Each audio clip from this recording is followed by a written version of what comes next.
ঢাকা বিশ্ববিদ্যালয়ের ঢাবি ও সরকারি 7 কলেজে শিক্ষার্থীদের মধ্যে সংঘর্ষের কারণে উদ্ভূত পরিস্থিতিতে আজ সোমবার 27 জানুয়ারি ক্লাস পরীক্ষা স্থগিত রাখার ঘোষণা দিয়েছে ঢাকা বিশ্ববিদ্যালয় প্রশাসন। এদিকে পুলিশের বিরুদ্ধে পক্ষপাতিত্বের অভিযোগ এনে হামলায় জড়িত সবার বিচারের দাবিতে আজ 9টা থেকে নিজ নিজ কলেজের সামনের সড়ক অবরোধ করার ঘোষণা দিয়েছেন 7 কলেজের শিক্ষার্থীরা। এছাড়া রবিবারের অনাকাঙ্ক্ষিত ঘটনায় আন্তরিকভাবে দুঃখ প্রকাশ করেছেন ঢাকা বিশ্ববিদ্যালয়ের উপাচার্য অধ্যাপক নিয়াজ আহমেদ খান। গভীর রাতে দেওয়া এক বিবৃতিতে শিক্ষার্থীদের প্রতি আহ্বান জানিয়ে তিনি বলেন, এই ঘটনায় কোনোভাবেই তৃতীয় পক্ষ যাতে সুযোগ নিতে না পারে সে ব্যাপারে সবাইকে সতর্ক থাকতে হবে। এর আগে 5 দফা দাবি নিয়ে ঢাকা বিশ্ববিদ্যালয়ে আলোচনা করতে গেলে রবিবার সন্ধ্যায় বিশ্ববিদ্যালয়ের সহ উপাচার্য অধ্যাপক মামুন আহমেদ 7 কলেজের অর্ধশতাধিক শিক্ষার্থীকে অপমান করেন বলে অভিযোগ তোলেন তারা। এই ঘটনায় ঢাবি সহ উপাচার্য মামুন আহমেদের ক্ষমা চাওয়ার দাবি জানিয়ে রবিবার সন্ধ্যা থেকে সায়েন্স ল্যাব মোড় অবরোধ এবং সেখান থেকে রাত 10:30টার দিকে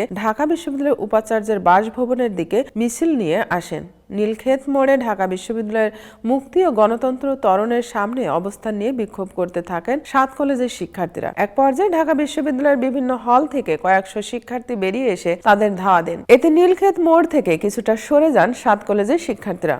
পরে তারা আবার একজোট হয়ে ঢাকা বিশ্ববিদ্যালয়ের শিক্ষার্থীদের ধাওয়া দেন। পাল্টাপাল্টি এই ধাওয়া চলে দিবাগত রাত 1:45 পর্যন্ত। এই সংঘর্ষে দুই পক্ষের অন্তত 10 জন আহত হন। দুই পক্ষকে নিবৃত্ত করতে মাঝে অবস্থান নেয় পুলিশ। এ সময় 7 কলেজের শিক্ষার্থীদের ছত্রভঙ্গ করতে পুলিশকে সাউন্ড গ্রেনেড ব্যবহার করতে দেখা যায়। পরে পুলিশকে সহায়তা করতে 4 প্লাটুন বিজিপিও মোতায়েন করা হয়। এক পর্যায়ে নীলক্ষেত ও নিউ মার্কেট এলাকায় বিদ্যুৎ সরবরাহ বন্ধ করে দেওয়া হয়। এ সময় ঢাকা বিশ্ববিদ্যালয়ের শিক্ষার্থীরা ক্যাম্পাসে আর 7 কলেজের শিক্ষার্থীরা নিউ মার্কেট এলাকায় শান্তিপূর্ণভাবে অবস্থান নেন। পরে রাত 2:45টার দিকে অবস্থান ছেড়ে নিজেদের ক্যাম্পাসে ফিরে যান। রাত 3টার দিকে 7 কলেজের পক্ষ থেকে নতুন কর্মসূচি ঘোষণা করা হয়। এই কর্মসূচির অংশ হিসেবে 7 কলেজের সামনের সড়কে আজ সকাল 9টা থেকে অবস্থান নেবেন এসব কলেজের শিক্ষার্থীরা। একই সঙ্গে ঢাকা বিশ্ববিদ্যালয়ের অধীনে ক্লাস পরীক্ষা বর্জনেরও ঘোষণা দেন তারা। কর্মসূচি ঘোষণার সময় 7 কলেজের শিক্ষার্থীরা বলেন, ঢাকা বিশ্ববিদ্যালয়ের সঙ্গে আমাদের কোনো শত্রুতা নেই। তারা আমাদের উপর হামলা করেনি, আমাদের উপর হামলা করেছে পুলিশ। তবে তারা আমাদের উপর হামলা করতে পুলিশকে উস্কে দিয়েছেন। এর